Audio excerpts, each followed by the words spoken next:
Welcome to the Better Online Lessons podcast, the purpose of which is to help teachers and students come together to share information, ideas, and experiences in hopes that we can all have better online lessons.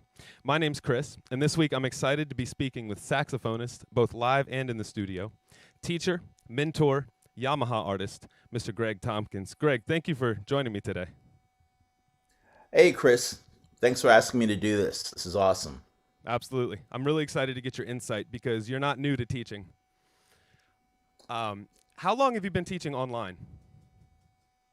Well, actually, really since the beginning of the pandemic, which would really be probably late March. Mm-hmm. Mm-hmm. What's your experience been like in the transition, and what were some of the bigger things that you've noticed over your time teaching online so far? Well, of course, you're going to say good and bad, but Mm-hmm.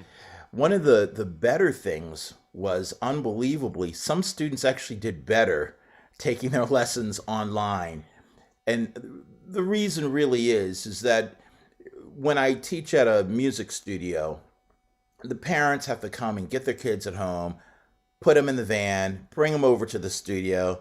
The student has to get their instrument out. We got to jam that lesson in half an hour, which means we got to figure out what we're working on, how are we going to make some progress on it and get an assignment for the next week. When they're at home, they may be a lot more relaxed. And if they've already been practicing, they can just pull their instrument up. A lot of them now, when we start the lesson, I'm like, have you tuned up? They've already tuned up, so I don't have to go through any of that. I can say, hey, what are you working on? Or what's your experience been with the music? Or basically how you're doing. So some of them have been more relaxed, and that allowed them to improve at a better rate. Of course, nothing's going to really beat in-person lesson. I mean, I think that's really the jam, but this is the best that we have right now. Mm-hmm. Absolutely. I would say it's a very good second option. In fact, hopefully going to be around even once we start teaching in person again, just as like a mix of online and in person. That I would Yeah, I enjoy don't seeing think it that, I think. stops. I don't really think it stops, because for any teacher or student, hey, I mean, after all of this is over with, man, you could study with anybody all over the world, or Mm-hmm. they could study with you. Yeah, it's really something else. I'm all about finding the positives in any situation, but particularly this one. And one thing I've come up against, it's interesting that you've mentioned that certain students have really taken to it, because obviously I found that some students have not. And some students were against online lessons from the beginning for whatever reason. Maybe they had a bad experience with another teacher who wasn't very good with the lessons or whatever it is, or maybe they're struggling with their computer. Every student seems to be handling it differently. And I also have noticed that a lot of students in their schoolwork some of them are overloaded with homework. Others say their classes are easy and they're just coasting through and they've got plenty of time during the day. How do you balance each individual student type and how that determines, I guess, your workload for them or how the lesson goes for them?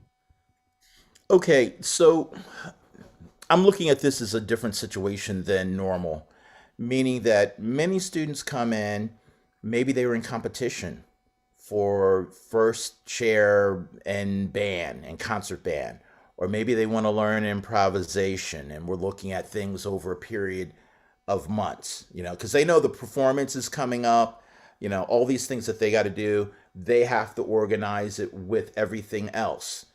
I also ask the students almost weekly how school is going online.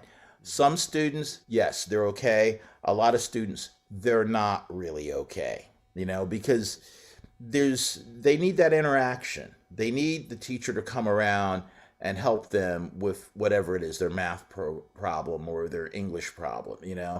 So the on lesson line, the doing the lessons now, I try and be a lot more personal. I'm not trying to say, hey, we need to get these scales done by next week because you've got to do adjudication in 2 weeks. And you don't want to go up there and play those scales, badly. There's none of that. So they're not really pushed into this time capsule. So what I'm trying to do is really keep the students moving along and keep them motivated. Some students, they'll say, I haven't practiced. Okay, is there anything you want to look at? Not particularly. Well, do you want to learn to play a song? Yeah, I'd like to learn to play a song. So I'm at home. What I'll do is I'll send them the music right on my phone. They'll get it within a minute, and they're playing the song, or we're working through it, or we're listening to music. But I'm looking at it a lot differently than the normal situation. Now, the students that are very focused and can see the long range, I mean, I know as you, a professional musician, what I'm looking at is that, yes, one day we're going to get out of all of this. We'll probably be back to some of the similar situations as far as performing and going around and teaching. So I want to keep everything going on my end. So I keep my practice organized. I practice the flute today, the saxophone. I write down what I'm working on. I encourage students to do that. But I want to myself keep going right along this line. With the students, they may not be able to do that. So we have to kind of help them along with it, because sometimes students get really, really bummed out. They're not seeing their friends, all of, the things that they could, normal activities. Part of it is just to kind of be a guide for them and help them along with it, so whether we spend some time really talking about what's going on, how they feel about their playing, or where they're at with their playing, and kind of getting a little assignment going, getting at least something done so that we can move to the next week, but not staying on the same thing forever. That's just, that's a bummer. Hmm. If you find that you're working on something for a while and it's just not clicking, do you move on? Do you come back to, like, how do you handle stuff like that in this time? Uh, I'm a lot more lenient It is now, a great to hear you say lot that more. in general, because that's something that I struggle with. Is I feel some pressure. Like, well, I want to make sure that their parents feel satisfied with the level of education that they're getting during this time, and and myself as a teacher, I need to make sure my students are learning this and that. But I end up focusing more on that than the actual. So I feel that I end up, I fear that I end up focusing too much on that and not enough on just student engagement. So that's something I'm struggling to balance. Hearing you just say it's okay to take a step back and just assess the situation in each student and what they need is huge. Yeah, so in the course of playing the saxophone and taking lessons, there were a couple teachers that I studied with. I had one lesson with James Hulick. He's like the world's greatest classical tenor saxophonist, right? Several with George Garzone, a couple with Ellery Eskelin. They're the top tier people. And every single time, it wasn't like, hey, get those scales done, Really, they knew how hard it was to learn, and they wanted to help me get where I wanted to be, you know? And I'd have to say, in particular, with George Garzone, I was in the first lesson with him. In 15 minutes, he tells me his whole life story. In 15 minutes. I mean, it's great. The lesson was probably a little over an hour. And let me tell you, I did learn an incredible amount about music, but I left that lesson walking on air because at the end of it, he said, you have a fantastic, no, he said, you have a fabulous tone. I hope we can get back together. Ah, See, that's the point right there. That made me go home and want to work on all the stuff that he told me to. You know what I'm saying? That he's transferring this belief in me that I can do it. That's what we need to give students, so that they walk out like, hey, I'm going to get this done because I know it's possible. The doubt really can become removed if the teacher is quite positive. I mean, that's certainly not the only experience I've had like that with top tier teachers. With Ellery Esklin, same thing, great player, teacher, willing to show you whatever he's got, spend a lot of time with you. James Hulick, when we're talking about as far as like organizing a lesson and discipline and everything, yeah, he has all that. But I pursued this guy for months to get a lesson with him, and I was willing to spare no expense. And then when I finally connected with him, guy charged me $100 for 2-hour lessons. And not only that, he hooked me up with a free hotel room at Duquesne University when he was teaching there. You see what I'm saying? Yeah. Value. Yeah. That's the value. You believe in the student, That's they come in, if they feel that, know that, they'll want to work. That's how I was. Yeah. So it's more about the personal relationship and the trust than how many pages Yeah. in the book you got through that day. Yeah. I mean, if they're coming to the lesson, pretty much assume that they want to learn. Now, sometimes that's not the truth. Maybe their parents are just sending them the lesson. But if you can transmit that positivity in whatever your own way is, and the students pick up on that, there's a likelihood they could take off like a rocket in whatever way it is. Some students, seriously, they just want to come in and learn their scales. Others, they want to learn the band piece better. Yeah. Others may want to go all the way. Whatever their goal is, it's not about me, it's about them. So I want to help them reach wherever they get, because they're not going to stay with me forever. I'm just somebody they're walking along the path with, and hopefully by the time we've parted, they've got more knowledge, more confidence, and they're going in the direction that they like to go into. I like that. I really like that. So if you have a student who is just not feeling it, you ask them, what kind of music are you into lately? And they're just like, I don't know. And, how's school going? Oh, I'm not sure. How do you get them to just open, what's your strategy at that point? Well, to be honest, it may not always work out. I mean, sometimes you have to accept, this is not going to work.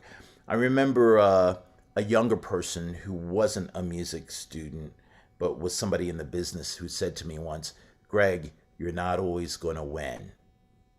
And I was like, this kid's right. I was like, oh, okay. Yeah, I got to keep that in mind.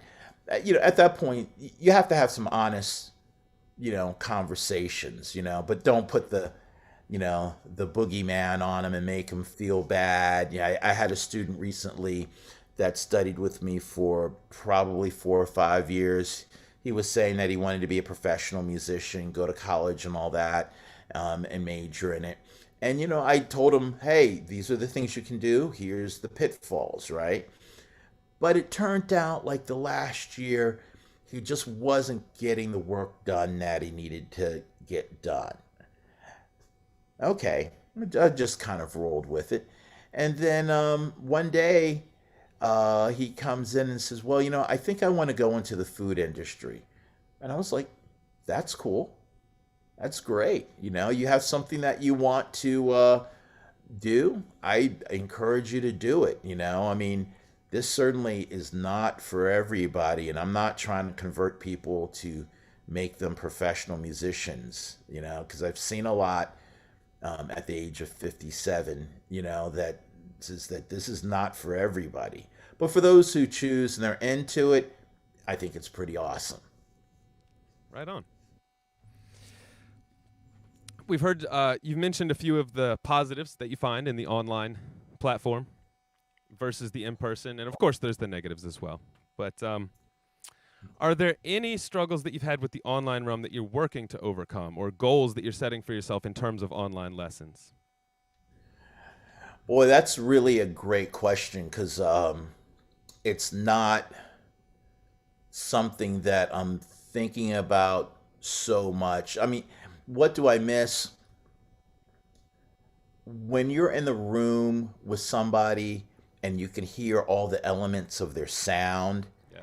and you can hear them progressing, or even if they didn't practice, I can tell as soon as they open up that case whether they practice every single time, because somebody that's practiced, they're gonna throw that case open because they're gonna be excited to show you what they've done. Yeah.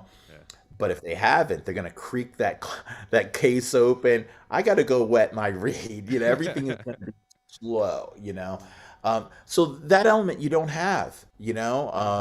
Sound operates so much in and around us and through us.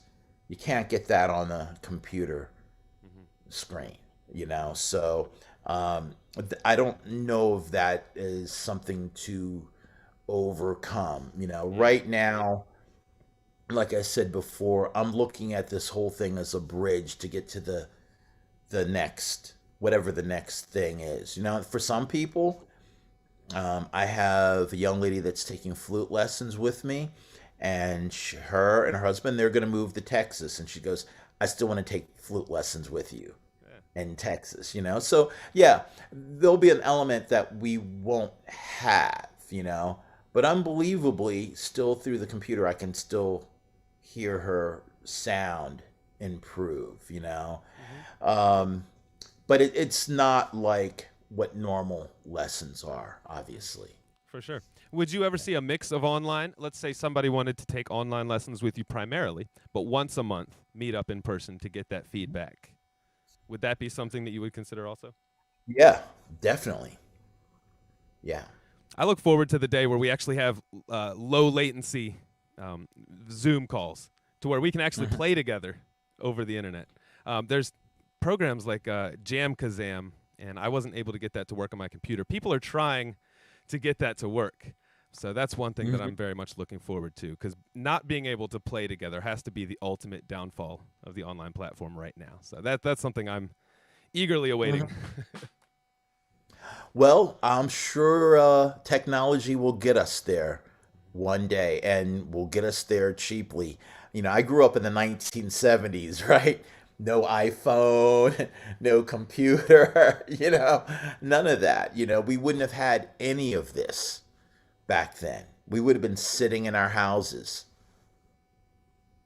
Yeah, you know. yeah. We could watch things on TV. Maybe they could teach us on TV or something, but back then there was like three channels, five if you're lucky, and if you had some money, maybe you had cable, you know.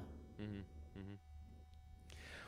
What would you recommend to parents through all this? Should they be involved? What if they don't have time to get involved in their students' lessons in their class, every single class You mean during this time or during this just in time? general? Exactly. Yeah. Well, okay, so most of these parents are at home. Most of them are at home. So I know they're in the background during the lesson, so they can see exactly what's going on. Um, I've had a few that have like, oh, um, my son or daughter is in private school and the band director's given him this assignment. This one band director gave out this extremely hard assignment for a middle schooler. It was literally a professional level assignment. And so she sent it to me. I looked at it and figured out a way that I could relate it um, to the student, you see. Hmm. So at this point, I mean, you try and do things like that. You have the parents communicate to you things that they think their son or daughter might need. And literally, so many of them are just happy that there is an activity Mm. for their child. I mean, a lot of them really are. I had another parent where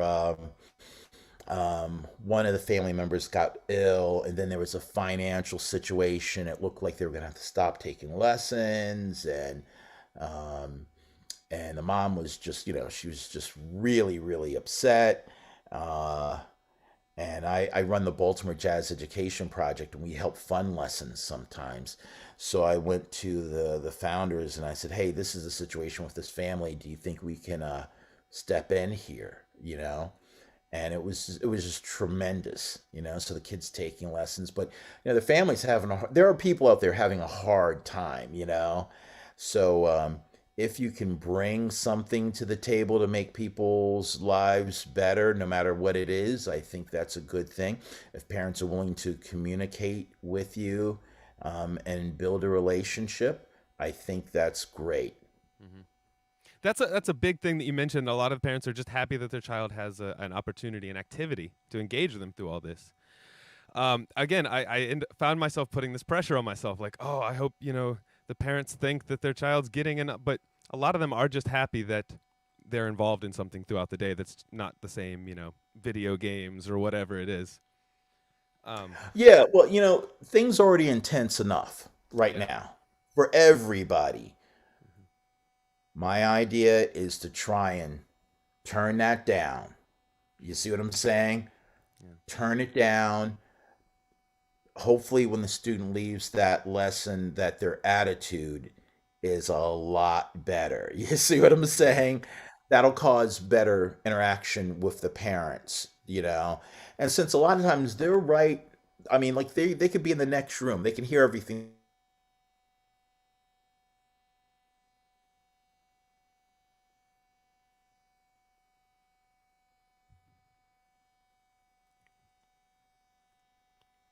Looks like Zoom's giving us a little bit of trouble. Can you hear me, Greg?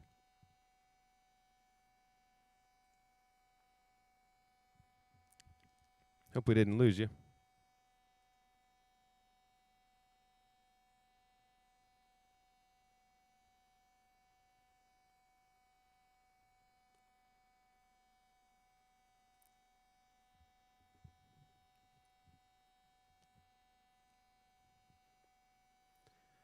Well, while I'm waiting on Greg, let me check in with the chat. Jeff, how are you? All right, looks like unfortunately we lost Greg. Let's see if he's able to log back in.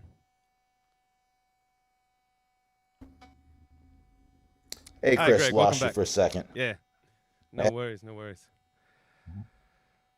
All right. Making sure my internet is powered up enough here. That could have been it. Oh, okay. Okay, so where were we? Yes. Parents, the students having activities throughout their day to mix things up, so they're not just in the same space, so that they leave the lessons in a better space than they Yeah. join. Hmm. Let me ask you a little bit about yourself. We've talked about online lessons a lot, but let me ask you about Greg, the person. You do a lot of work with the community.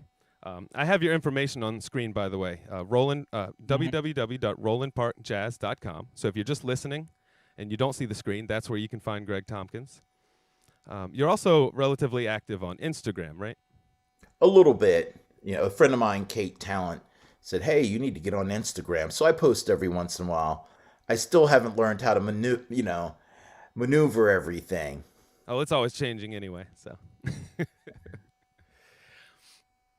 what else are you involved with at the moment that you'd like to tell us about? Okay, so basically,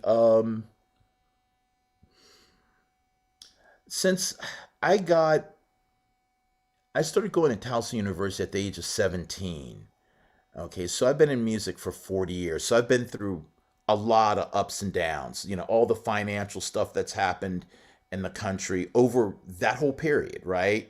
The recessions, 9/11, all of it. I've stayed a musician, all right? I've been a full-time musician since 94. So I haven't had a non-musical job since then, okay? So, not knowing how all of this was going to work out, once everybody was at home, I knew I had to find some activities, you know? Mm-hmm. So, I started hooking up with a place called Stages. I did a online clinic, did one of those, and then that kind of started a relationship with them. I started teaching a student through them, and I just did a concert, a virtual. The band played together, but the concert was broadcasted. You can find that on YouTube on Stages Music Arts, um, Greg Thompkins Mentor Sessions, We'll where put we a link to played that a in the description. okay, where we played a bunch of rock songs.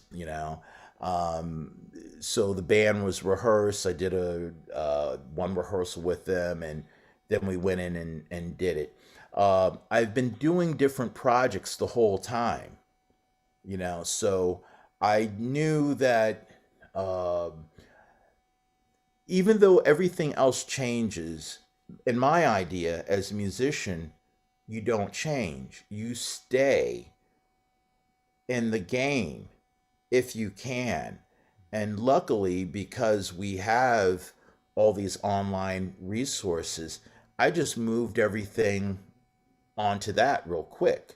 So I had, I don't know, 34 students, move them to online.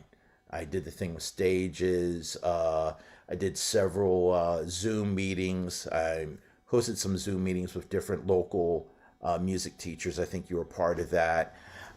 George Garzone, the saxophone teacher I studied with, offered to do a free clinic for the Baltimore Jazz Education Project. That was a big thing, because I mean, he's literally the biggest jazz saxophone teacher in the world. He's taught everybody, and he's the guy who broke down the Coltrane improvisation. For him to offer to do a free clinic and then do it, that's huge. So that was something to do. That was really good. Um, and just, different projects here or there. So we just finished the thing with stages a couple weeks ago. So now I'm just kind of winding down from that. I'm still practicing, finding different things to practice, and I'll figure out whatever the next thing to do will be, you know. Yeah, that's awesome. My personal philosophy is boredom is the enemy right now. Yeah, yeah. That's Unfortunately, a lot of my students don't have the luxury of boredom because they're overloaded with classwork, but it varies right, from person to right. person. Um, you mentioned that you do work with a with an organization that raises funds for children for music lessons. Mhm. The If the Baltimore listeners Jazz. are feeling generous, where can they go to contribute? Uh, they can go to the Baltimore Jazz Education Project's website. Um, We can put a link to that in the description also after the episode. okay, good, good, because I can never say the website address off the top of my head correctly, so we'll have to write that down. Um, that organization's been together for about 13 years. We've raised over $160,000, and we've spread that out to lessons and schools and purchase of instruments. Greg and Sally Poling are the program's founders. Greg Poling took saxophone lessons with me for 10 years, and he's now a retired corporate president. And he came into lessons one day and he said that he liked what I was doing with my students and he wanted to be part of it. And he said he'd put together a foundation, fund it, and told me to go out and get some students and buy some instruments, and he would pay for it. So we started off that way, and then quickly some other donors came in, and we've just kind of kept going along at that point. Now, at this point, what we're doing is there are three students that take lessons, actually four. There are four students, because we just added the new one, that take lessons with me for free. They don't pay for it. Okay. We do a concert featuring the students once a year, and we do a summer saxophone program. And that was another thing I did this summer too. So, what we would normally do is we'd rent out a location for a week, and we would have two saxophone teachers. No, actually, one saxophone teacher a day doing a clinic with them, and then helping them with jazz performances. It was like 3 hours a day. So, because of what's going on now, we knew we couldn't get everybody together. We did it online, and we had two teachers a day. So that was another thing we did back in July. That's really amazing. I Yeah. gotta say, you're an absolute legend, Greg. Everyone that knows you knows that you always give back to the community. You find ways to help others, to put people in touch. You're a natural networker. It's been really great talking to you today, and your perspectives, I think, are very they're what we all need to hear, I think. Well, thank you. Appreciate it. Learned it from all the old schoolers like Whit Williams and Ron Deal. Those are the people I started out with. Hank Levy, Al Schaub, Dennis Lewis. You know, we're in this together. I know you're an excellent drummer, and I know you know what it feels like when you have your band on stage and you feel like we have a great show to put together for people tonight. You're excited, your band members are excited, the audience is excited, and those are the type of experiences we want to, transmit all the time. And it's great when you see young people get into it, become part of it, and really do something out of it. So, I mean, to me, it's not a pipe dream, it's fact. Because I've seen it happen so many times. Yeah. And let me just throw this out there. Some of my students are more excited about music than ever through this whole quarantine. So that's exciting to see as well. Yeah, it's pretty fascinating.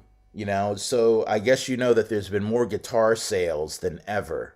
I had not heard that. That's cool. Yeah, yeah, That's great. yeah. I mean, so it's pretty cool. All right.